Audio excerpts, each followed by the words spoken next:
Aujourd'hui, je vais vous parler de l'exposition Manet-Degas qui se tient au musée d'Orsay pendant tout le printemps. Grande exposition, très intéressante. Elle met en parallèle deux monstres sacrés du 19e siècle, Édouard Manet qui est né en 1830, Edgar Degas qui est né en 1832, donc ce sont deux contemporains, deux grands novateurs. Manet a une manière de travailler, on va dire, plus vénitienne, avec une touche assez grasse, une gestuelle assez affirmée, des coups de pinceau visibles.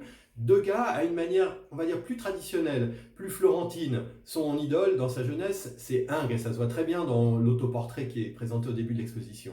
On a tous les sujets qu'ils ont travaillés pendant leur existence. Et on les voit en parallèle, ça permet vraiment de les comparer. Je vous donne un exemple. Le genre féminin. Ce sont deux grands peintres du genre féminin, mais alors de manière totalement différente. Manet, c'est un homme qui, comment dire, qui apprécie les femmes. Il brille en société, c'est un dandy. Il n'est jamais aussi à l'aise en société que quand il y a des femmes autour de lui. Degas, c'est quelqu'un de plus timide, taciturne. On a dit de lui qu'il était misogyne. Les portraits féminins de Degas sont absolument splendides. De Manet. Degas, c'est très beau aussi, mais d'un genre différent.